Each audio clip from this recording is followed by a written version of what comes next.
সকাল গড়িয়ে দুপুর হতে চলল, কিন্তু মহারানীর এখনো উনুনে রান্না চাপানোর নাম নেই। সজল, এই সজল। কি হলো মা? এভাবে ডাকছো কেন? বলি সকাল গড়িয়েছে দুপুর হতে চলল, আর তোর বউয়ের এখনো ঘর থেকে বেরিয়ে উনুনে রান্না চাপানোর কোনো নামগন্ধ নেই রে। সে কোন বাড়ির রাজকন্যাকে বিয়ে করে এনেছিস তুই? হ্যাঁ, পায়ের উপর পা তুলে খাওয়ার জন্য এনেছিস নাকি? মা, সকাল সকাল কি শুরু করলে বলো তো? মালতীর শরীর জ্বরে পুড়ে যাচ্ছে। আজকে আমি ওকে উঠতে দেইনি। আজ রান্নাটা না হয় তুমি করে নাও। এই শরীর নিয়ে তো আর কাজ করতে পারবে না ও। কি কি বললি তুই? হায় রে আমার পোড়া কপাল রে। আমার ছেলে কিনা তার বউকে ঘরে তুলে রেখে আমায় বলছে রান্না করে খেতে। হায় হায় রে, আমার পোড়া কপাল। এই ছিল তবে আমার কপালে। হায় হায় হায়। ধুর মা, অযথা এভাবে চেঁচিও না তো। বললাম তো, মালতীর গায়ে জ্বর। ওগো, তুমি জমিতে কাজে যাও, আমি রান্না করছি। এ কি, আমি তো তোমাকে শুয়ে থাকতে বলেছি, উঠলে কেন তুমি? তোমাকে রান্না করতে হবে না, আজ মা রান্না করবে। আমি রান্না বান্না করতে পারবো না বাপু। মা! এ আর নতুন কি? তোমার মা তো কখনোই আমাকে দেখতেই পারে না।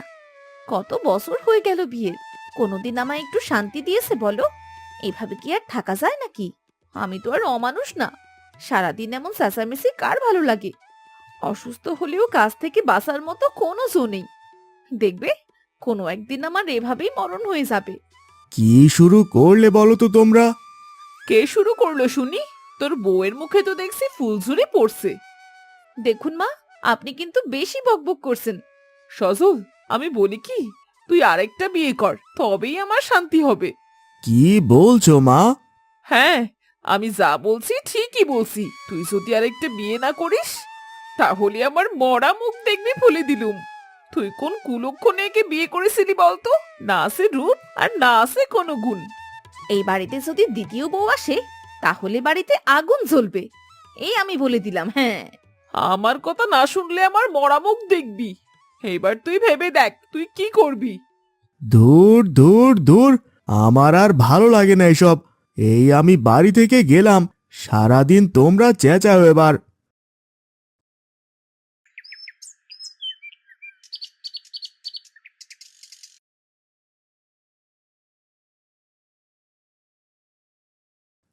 আহা, জমিতে এলেই যেন মনটা শান্ত হয়ে যায়। কি ভালো ফলন ফলেছে এবার। এই ফলন এ তো বসে খেলেও শেষ হবে না।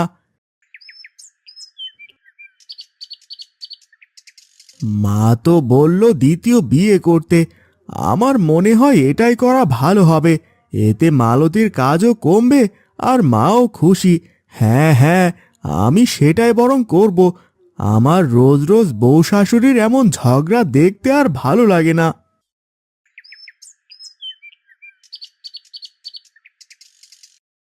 যেমন ভাবা তেমন কাজ।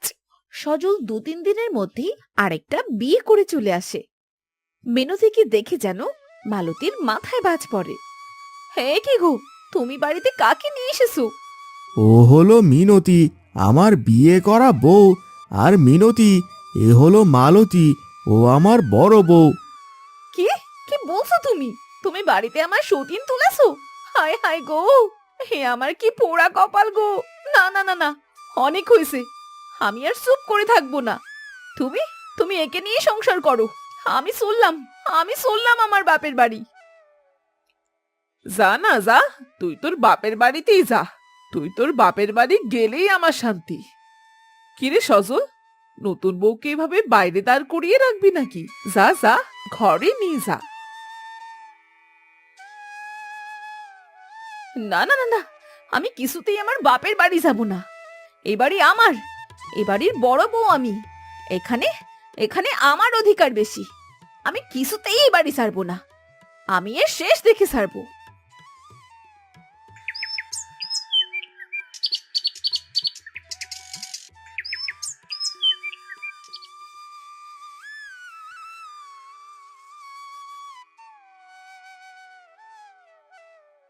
কিরে মিনতি, বসে আছিস কেন?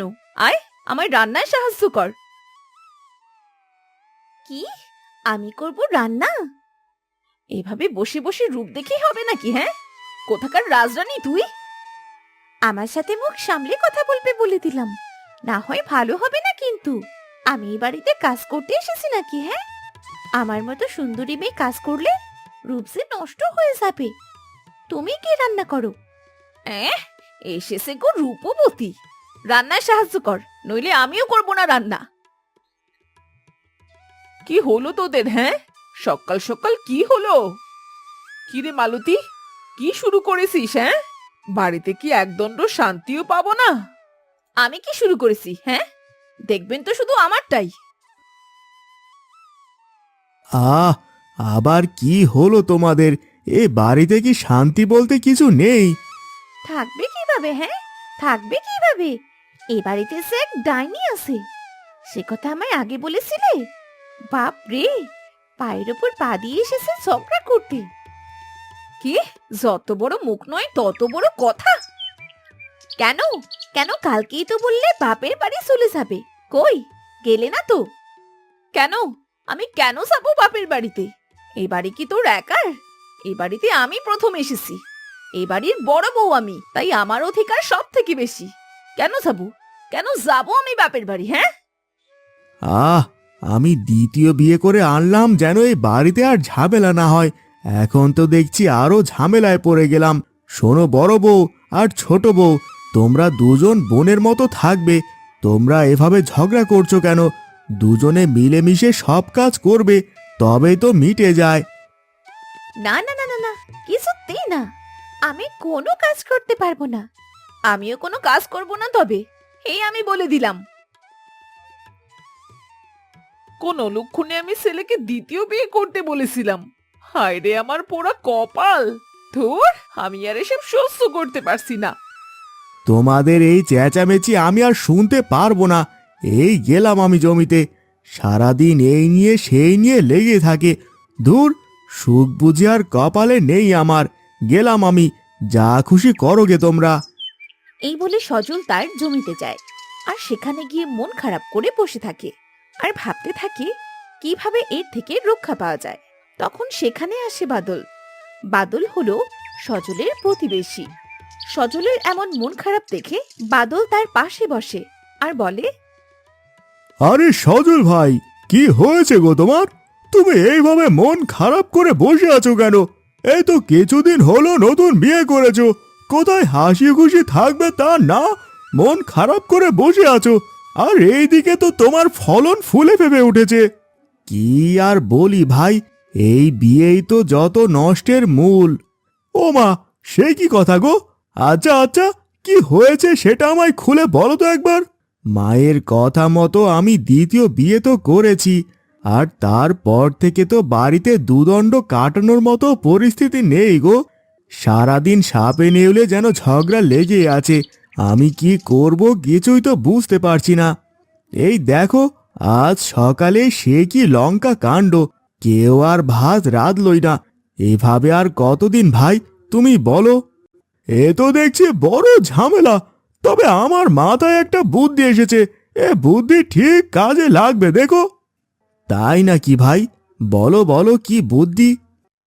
এরপর বাদল সজলের কানে কানে কি যেন বলে, তা শুনে সজল মুচকি হেসে দেয় আর সেখান থেকে চলে যায়। সজল সারাদিন একবারও বাড়িতে যায়নি। যখন সন্ধে হয়ে এসেছে, ঠিক তখনই সজল বাড়িতে ঢুকে সাথে নতুন বউয়ে সাজে একটা মেয়ে। কই গো তোমরা সবাই, কোথায় গেলে? মালতী, মিনতি, মা, কোথায় তোমরা? আরে কি হয়েছে? এভাবে চেঁচাচ্ছ কেন? হ্যাঁ, হে কি, তোমার সাথে এইটা কি? আরে দাঁড়াও দাঁড়াও, আমায় বলতে দাও। ওর নাম হলো রজনী, ও আমার 3 নাম্বার বউ।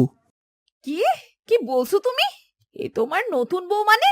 হোগো, এইসব তুমি বলছো কি? ও তোমার বউ মানে?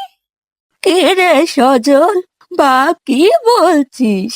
এ তোর বউ মানে কি? হ্যাঁ, আমি যা বলছি ঠিকই বলছি। ও হলো আমার তৃতীয় বউ, আজ থেকে ও এই বাড়িতেই থাকবে আর তোমরা সবাই মিলেমিশে থাকবে। কি কি বললে তুমি? 100 দিনের ঘর করছি, তুমি আবার বিয়ে করিয়ে নেছো? এই মেয়েকে এক্ষুনি বাড়ি থেকে বের করো, না হলে ভালো হবে না বলে দিলাম। এতদিন আমরা চুপ করেছিলাম, কিন্তু এখন আর না, অনেক হয়েছে। এই মেয়েকে বের করো, বের করো বলছি বাড়ি থেকে। তখন থেকে আমি শুধু শুনেই যাচ্ছি। আমিও তো কোনো দিক থেকে কম চাই না। বিয়ের আগে তো আমাকে বলনি তোমার ঘরে আরো দুটো বউ আছে। ও মা, বললে কি আর আমাকে বিয়ে করতে নাকি? দেখো, আমি এবার ভালোই ভালোই বলছি, এখন থেকে যদি তোমরা মিলেমিশে না থাকো তবে আমি আবার বিয়ে করব। কি কি বলছো এসব? গ্রামের মানুষদের তখন সিসি করবে। গ্রামের মানুষের কথায় কিছু যায় আসে না। না গো, আমরা আর ঝামেলা করব না। আজ থেকে আমরা সবাই মিলেমিশেই থাকবো। আমরা কথা দিচ্ছি, তবুও তুমি আর বিয়ে করো না। হা হা হা হা, এটাই যেন মাথায় থাকে। থাকবে থাকবে, খুব ভালো করে মাথায় থাকবে।